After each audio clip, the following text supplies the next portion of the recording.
Okay, hi. This is a short little video for Philosophy 103, Introduction to the Art of Thinking. So I received most of your part one of exam two, but about a fifth of the class is still outstanding. So I know we're living through trying times, but please get those in as soon as you can. So I'll extend it a few more days. And part two, okay, so part two of exam one is nothing other than instantiating four valid syllogisms from those 15 valid syllogisms I had you memorize, and generating a thesis. So the conclusions of those four valid syllogisms should all support your thesis. I gave an example and I posted that for you with regard to liberal arts education, for example. So what I'd like you to do for part two of exam two is you have 15 valid syllogisms. You've memorized the moods and figures of those. First step is to generate a thesis. This will be your thesis for your final project. Okay? So choose some controversial issue and take a stand on one side or another.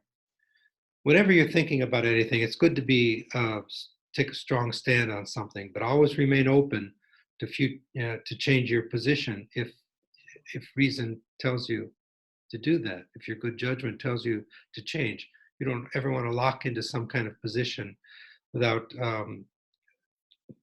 without being open to change. But it's good to be strong when you do find a position. Okay, so think about your major, or if it's not your major, something that matters to you. Think about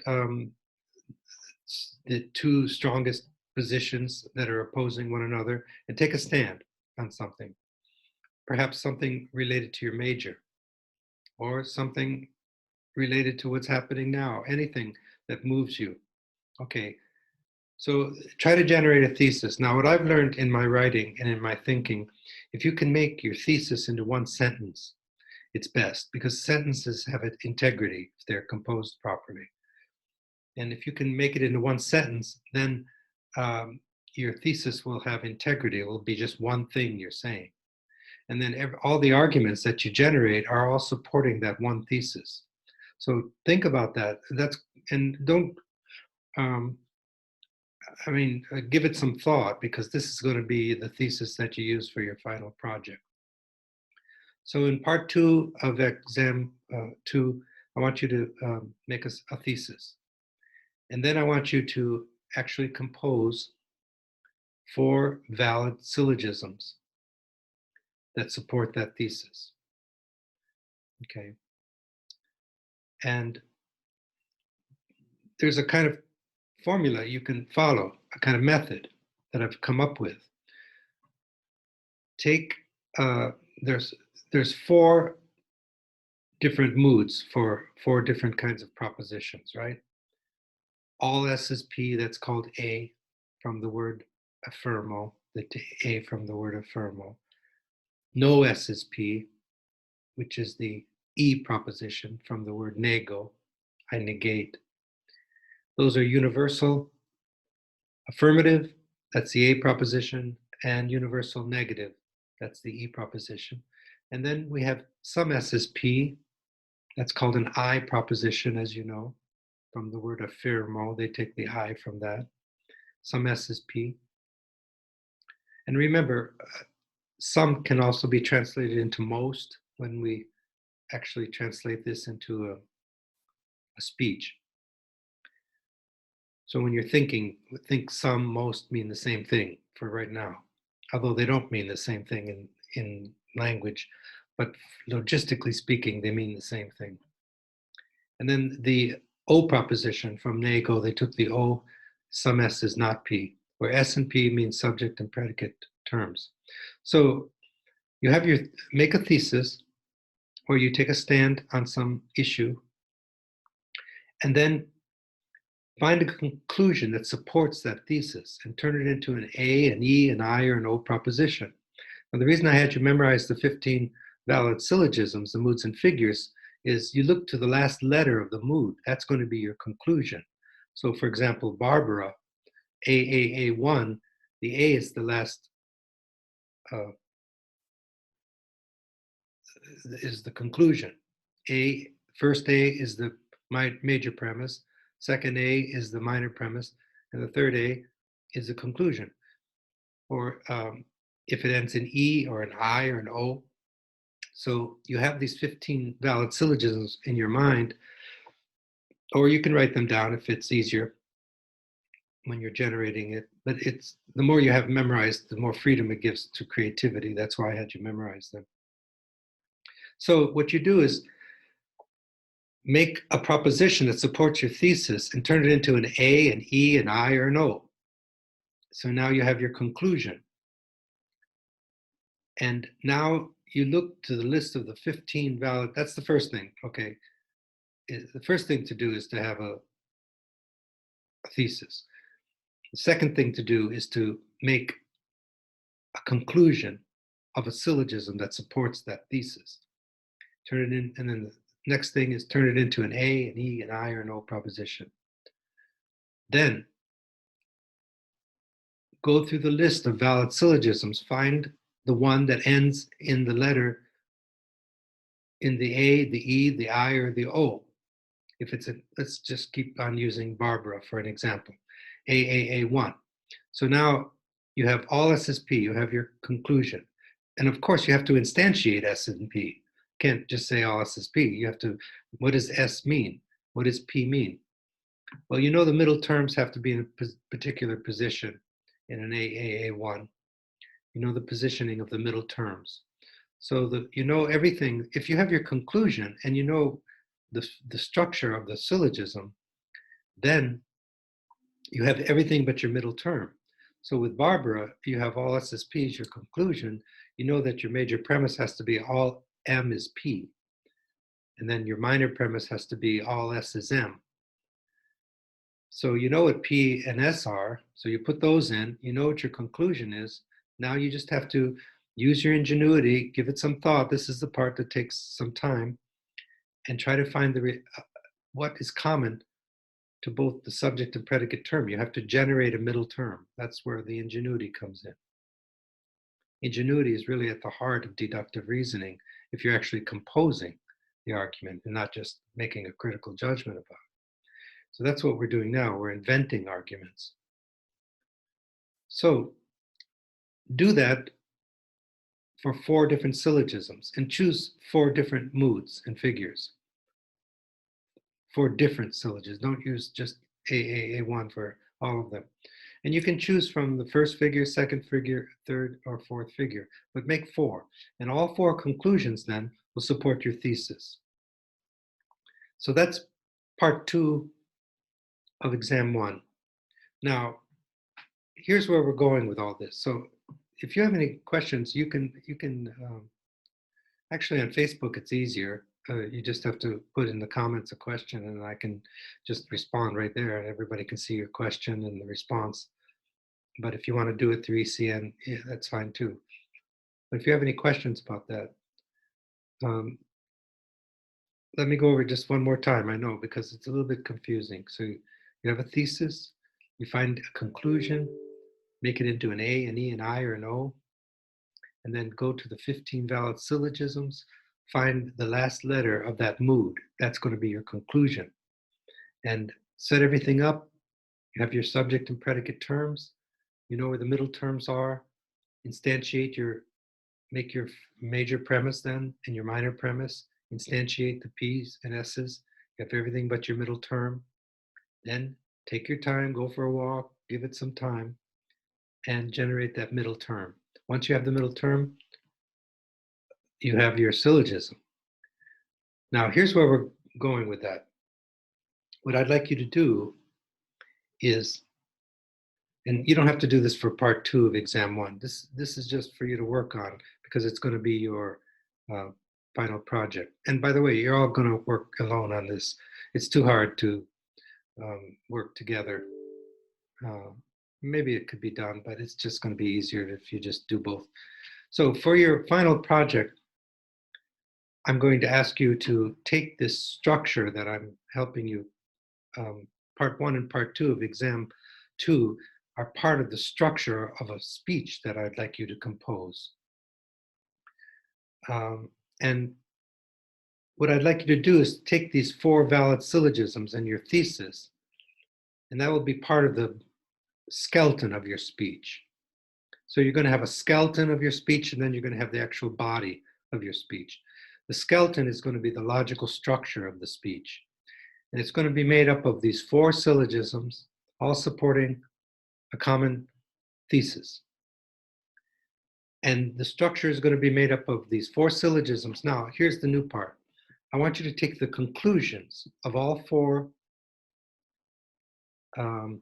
valid syllogisms and use your knowledge of the square of opposition and conversion, obversion, and contraposition that we spent so much time on before the pandemic outbreak. That was exam 1, remember?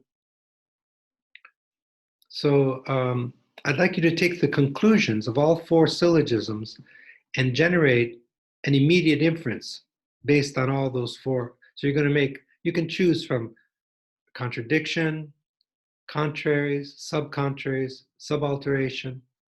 Remember, the truth value is going to change based on the square of opposition. With conversion, obversion, and contraposition, the truth value will remain the same. Take the 4 conclusions then of your 4 syllogisms and generate an immediate inference based on the square of opposition and conversion, obversion, and contraposition, okay? So now you're going to have a thesis, 4 syllogisms, all supporting that thesis, and the conclusions of all 4 syllogisms are going to generate immediate inferences, which are also going to support that thesis. And further, where we're going from this,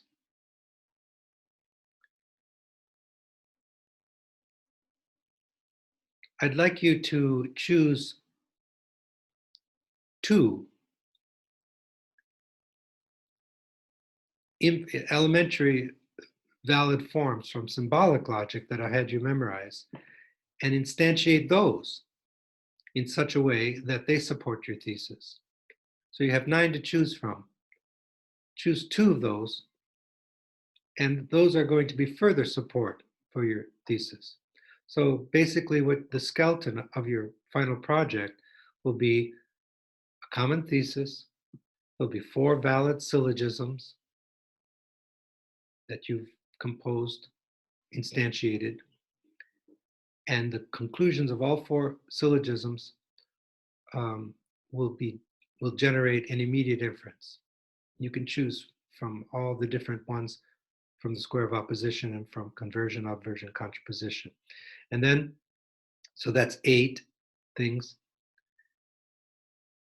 And then 2 more, 8 inferences, 4 syllogisms, 4 immediate inferences based on those conclusions of those 4 syllogisms, and then 2 instantiated symbolic form inferences. So that makes 10. So you're going to have 10 arguments, 10 inferences, all supporting a common thesis. That's going to be the skeleton of your presentation. Your final presentation, I'll write this all out for you but if you have it recorded, you can just listen again. But I'll write it all out so you can just look at it. For your final, for your final presentation, I'm going to ask for 2 assignments. One is the skeleton. What will be the skeleton? 4 valid instantiated syllogisms, all supporting a common thesis. The conclusions of those 4 are going to generate immediate inferences, which is going to make 4 more inferences. And then 2 instantiated arguments from symbolic logic, from those 9 elementary valid forms. That makes 10. That's your skeleton. It's going to all support your thesis. And shoot for soundness. Remember the difference between validity and sound. It's easy to make this all valid, but the soundness has to do with the truth or falsity of your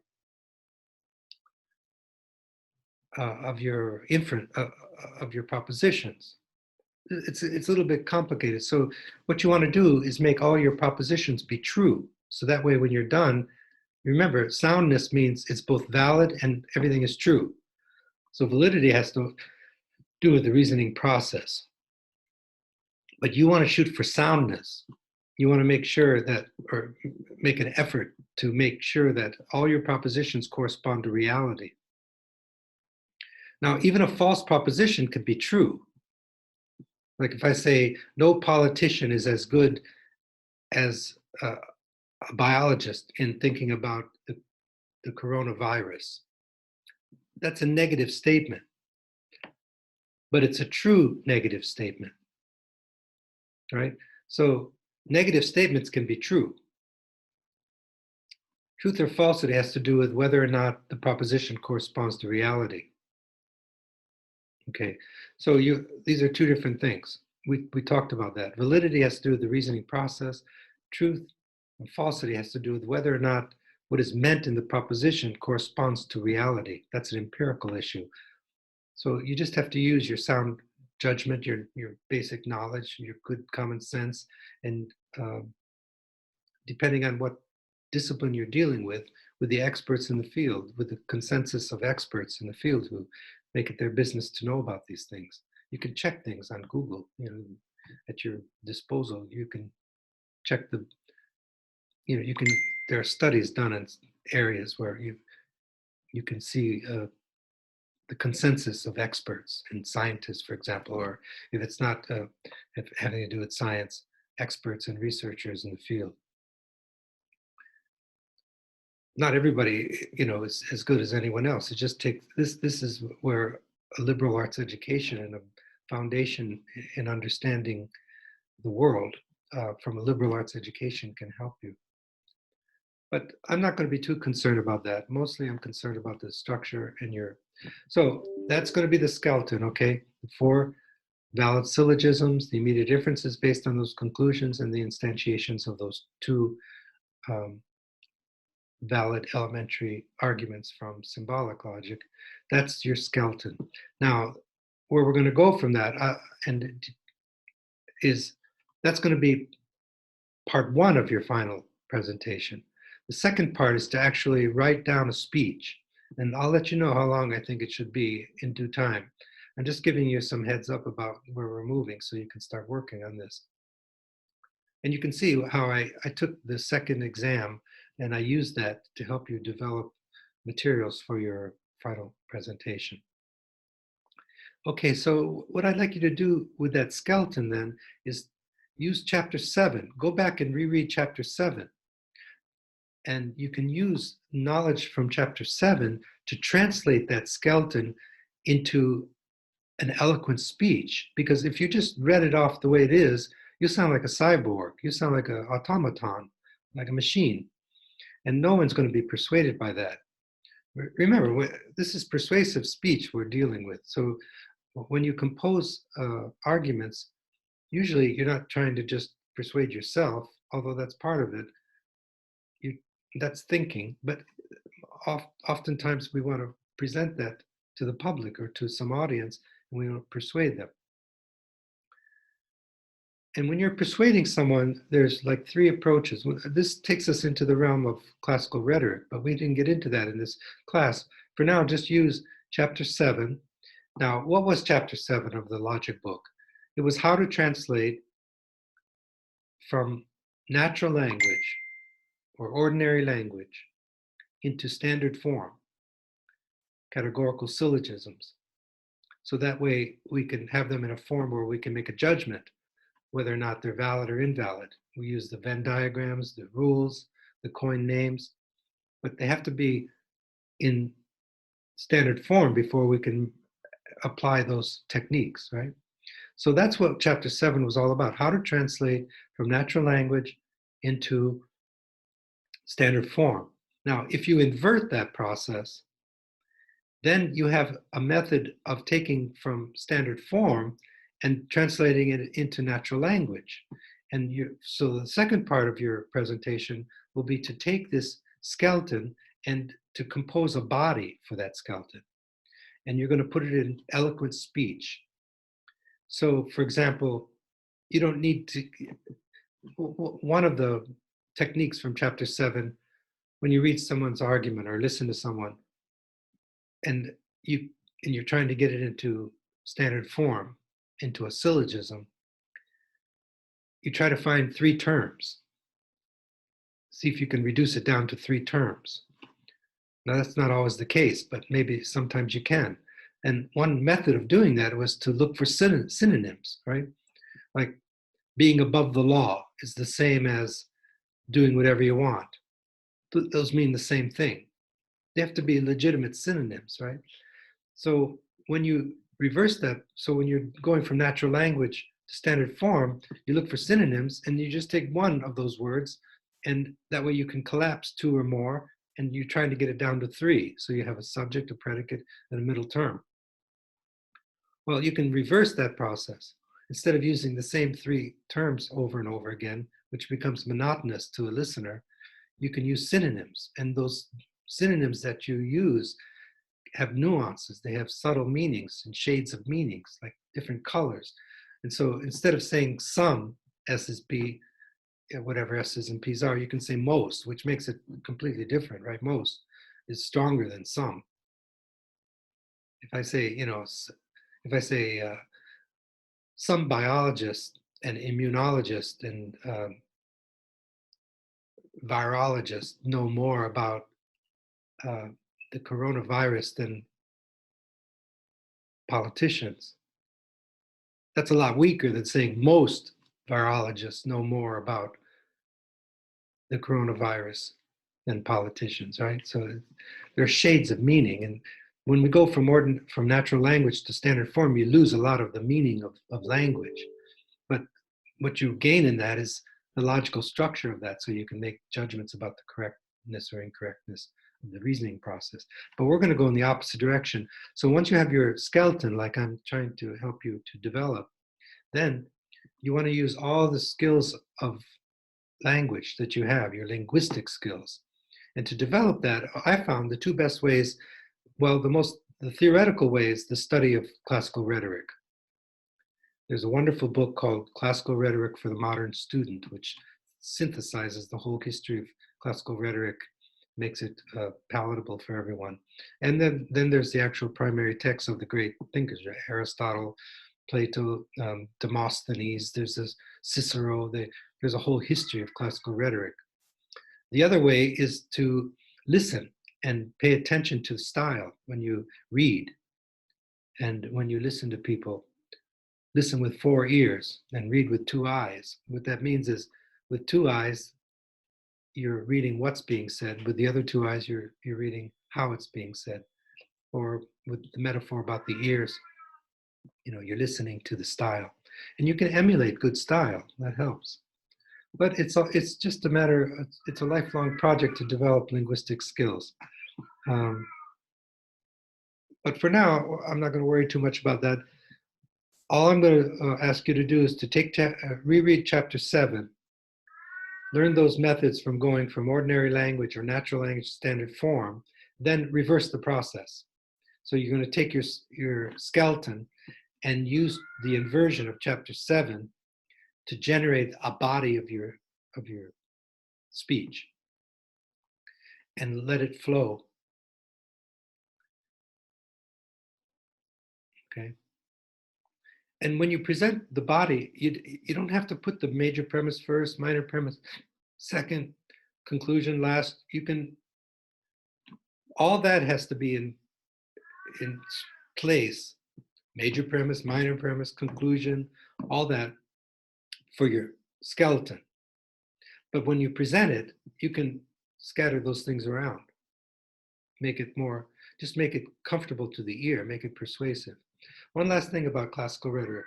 When you're persuading someone of anything, there are 3 appeals: ethos, pathos, and logos. Okay. The logos part is the arguments. That's the skeleton. Those are the arguments.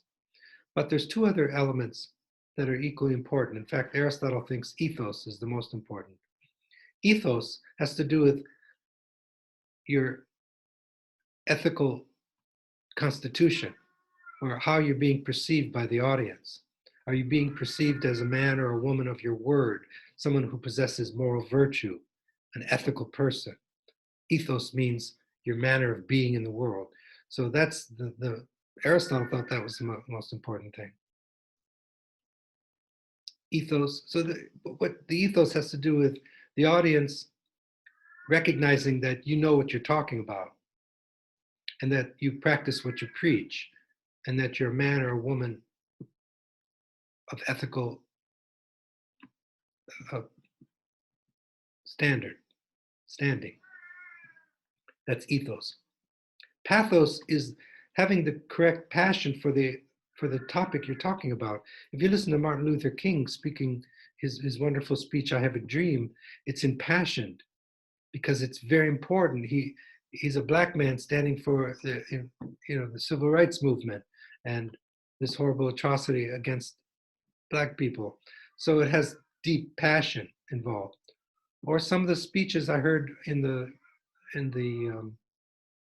politics today are quite impassioned, and it looked like it was really inspiring people to speak eloquently. So that's pathos. You don't want to be too passionate about something that doesn't call for that. There's an appropriate pathos for any topic, right? But so there's ethos, pathos, and logos. Logos is the logical structure. Ethos is how you're being how you're being perceived by the audience, and pathos is having the appropriate feeling for the subject you're talking about. But that's part 2 of your paper, and I just thought I'd share that with you because you want to incorporate those elements into when you translate the logical structure into a speech. So that's where we're going with all this. So what I'm waiting for now is the remainder 5th portion of part 1 of exam 2. And I believe I put a deadline on part 2. Part 2 of exam 2 is simply the thesis. I'd like to see your thesis, and I'd like to see that you have your 4 syllogisms that support that. Okay, so check this out, and I'll put the details of the final project on ECN for you. Okay, be safe. Wash your hands.